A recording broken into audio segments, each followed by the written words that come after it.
Gente, que Brazuela não estava numa democracia nem relativa, a gente já sabia, mas ó, essa semana tá de parabéns. E eu preciso começar dizendo isso porque se você normaliza o que tá acontecendo, você enlouquece. Porque a gente tenta seguir a vida, trabalhar, cuidar do filho, pagar boleto pra esbanja viajar o mundo, fazer comida, ser um cidadão pelo menos funcional. Aí você abre um portal de notícias qualquer e toma isso aqui bem no meio da cara. Toffoli age como novo delegado no STF, dificulta o trabalho da PF no caso Master e expõe seus medos. E assim, novo delegado porque o anterior era o Alexandre. Só que piora. Toffoli reduz de 6 para 2 dias o prazo para a Polícia Federal ouvir suspeitos no caso Master. 2 dias. Ou seja, não vai dar tempo, né? E aí você para e pensa, ué, mas desde quando a investigação criminal funciona no modo fast food parado no drive-thru? Como assim você pede o combo, colhe o depoimento, paga no cartão e vai embora?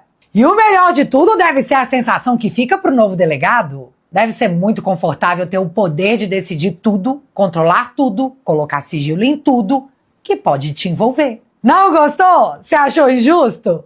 Você vai recorrer pra quem? Pra Suprema Corte? Eu juro que tô tentando faz 8 anos manter a minha sanidade mental e eu estou há 8 anos falhando miseravelmente. Mas essa raiva eu não vou passar sozinha, porque a ignorância, eu sei, é uma bênção.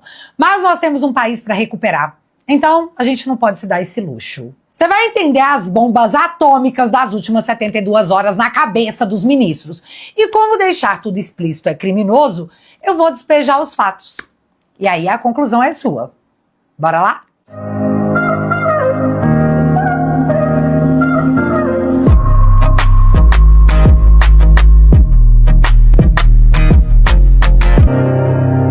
Deixa eu te explicar por que o caso Master incomoda tanto, mesmo para quem não entende nada de direito. Investigação criminal tem 3 coisas sagradas: tempo adequado, autonomia técnica e cadeia de custódia da prova. Cadeia de custódia de prova.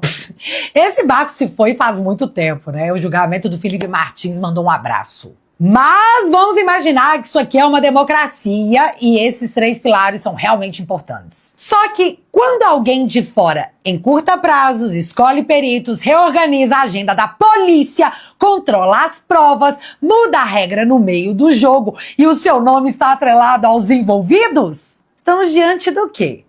Hein, galera? Eu não posso falar porque senão eu vou presa. Mas olha que interessante a fala da jornalista da CNN. O ministro Dias Toffoli atende a Polícia Federal e prorroga por mais 60 dias as investigações do caso Master. O ato em si é corriqueiro e não muda em nada a avaliação sobre a conduta do ministro nesse processo. Desde que transferiu a investigação para o Supremo, nenhuma decisão de Dias Toffoli foi percebida como correta ou adequada. Pelo contrário, a cada passo, mais surpresa, mais perplexidade. O roteiro mais recente começou com a pressão sobre o Banco Central, com aquela cariação despropositada no fim do ano, que colocou a autoridade supervisora do sistema financeiro sob suspeita. Agora o ministro avança sobre a Polícia Federal, de uma forma até aqui inimaginável.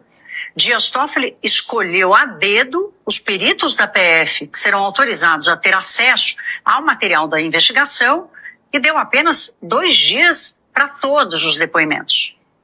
O que faz o país inteiro se perguntar: ora, se um ministro da Suprema Corte não confia na Polícia Federal, como o resto do país confiará? Que clima tenso, hein? Mas se antes tínhamos a impressão que os ministros tentavam agir com cautela, essa percepção foi para Nárnia, porque não se trata mais de cautela, se trata de cálculo. Mas deixa eu aprofundar. Antes de você achar que tudo isso explodiu do nada, volta comigo para 2024, para abril de 2024. O deputado Nicolas Ferreira fez uma coisa que em qualquer democracia seria banal, pediu transparência via Lei de Acesso à Informação para uma pergunta simples: quem bancou a viagem de ministros do STF, do STJ e do TSE para um evento jurídico em Londres, que contou com as ilustres presenças de Alexandre de Moraes, Gilmar Mendes, Dias Toffoli, Benedito Gonçalves, o cara do Missão Dada, Missão Cumprida. Mas também estavam lá ministros do Lula e o diretor-geral da Polícia Federal. Todo mundo junto. Gente, como assim vocês não lembram desse fórum? Foi aquele que a imprensa foi barrada de entrar e o Alexandre disse que nem a pau daria uma entrevista. Lembrou? Mas tá, a pergunta era básica. Quem bancou tudo isso? E pra surpresa de ninguém, os ministros silenciaram. Mas aí entra Malu Gaspar com a resposta. Banco Master, em 2024, patrocinou o evento, mas não quis aparecer. E já na época tinha o detalhe que mudava tudo. O Banco Master tinha ação no STF e o relator era Gilmar Mendes, que falou no painel sobre segurança jurídica para atrair investimentos. Parece até piada, né? Ó, e atenção aqui aos perseguidores que estão assistindo esse vídeo e estão loucos para fazer cosplay de Revolução Francesa da Era Moderna. Isso que eu tô fazendo não é acusação não, tá? É contexto. Agora, vamos pular para 9 de dezembro de 2025, quando explode a informação que a esposa do Alexandre tinha um contrato com o Master num valor astronômico de 129 milhões de reais. E aí a Malu Gaspar revelou que o Alexandre teria procurado o Galípolo, presidente do Banco Central, para pedir pelo Banco Master junto ao Galípolo. Porém, Alexandre emitiu uma nota dizendo que não conversei nada com o Galípolo sobre esse assunto do Banco Master não, tá? No melhor estilo. Eu, candidato. Bom, negar é direito de todo mundo e meio que garantiu um Natal tranquilo na casa do imperador. Ops, ministro. Mas na sequência rolou um negócio bem chato. 8 de janeiro de 2026. Banco Central coloca em sigilo integral todas as comunicações com Alexandre de Moraes sobre o caso Master. Integral. Nem data, nem agenda, nem registro. Nada. Agora eu vou ter que fazer a pergunta que esse fato me exige. Por que colocar em sigilo comunicações que, segundo o ministro, não existiram? Se não houve conversa, não tem o que proteger, não tem o que esconder. Mas estamos no país do sigilo. Por mais que o Biden dos trópicos tivesse dito que acabaria com todo esse negócio de sigilo no governo. Que déspota.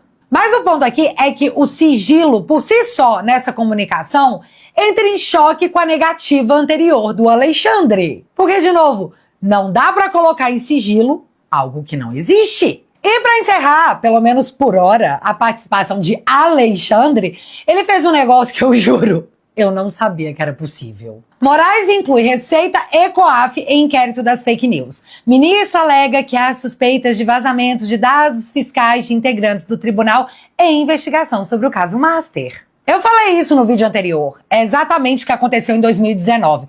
E como os bolsonaristas eram os que mais cobravam investigações em cima dos ministros, foi no nosso traseiro que eles miraram. Eu preciso relembrar uma coisa porque ela tá marcada ou manchada na nossa história. Quando os escândalos envolvendo os ministros e suas esposas começaram a explodir em 2019, justamente com dados da Receita Federal, o Alexandre não apenas afastou os peritos, como promoveu busca e apreensão na casa de pessoas que postaram a hashtag STF Vergonha Nacional. Gente, isso aconteceu, de verdade, numa democracia que eles juram que salvaram. E agora, novamente, Alexandre inclui Receita e COAF no inquérito das fake news e, oficialmente, tudo pode ter uma justificativa. Mas o padrão é claro. Quando a pergunta aperta, tipo, Alexandre, onde foi que a sua esposa atuou para o Master que se explicasse um contrato de 129 milhões? A resposta vem em forma de controle e intimidação. Mas agora vamos falar do personagem que simplesmente resolveu ser o dono da pauta. E o seu nome estará a batizar esse novo escândalo. Vem pra cá, Dias Toffoli. O senador Alessandro Vieira fez o que o povo faz quando entende que tem coisa grande. Deu nome. Já dá pra chamar esse escândalo de tofolão ou ainda tá cedo? Quando algo vira meu amigo, já passou do aceitável. Mensalão, petrolão, isso não é meme. É síntese popular. Agora, presta atenção, porque essa parte é meio confusa, mas é fundamental. Eu vou explicar na sequência. Daniel Vorcaro, dono do Banco Master. Seu cunhado, Fabiano Zettel. Zettel é o único cotista do Fundo Leal. E o Fundo Leal é o único cotista do Fundo Arlen. Ou seja, controla tudo. Aí, o Fundo Arlen compra a participação ligada à Tayaya Admin. Agora a parte que interessa. A Tayaya Admin administra o Tayaya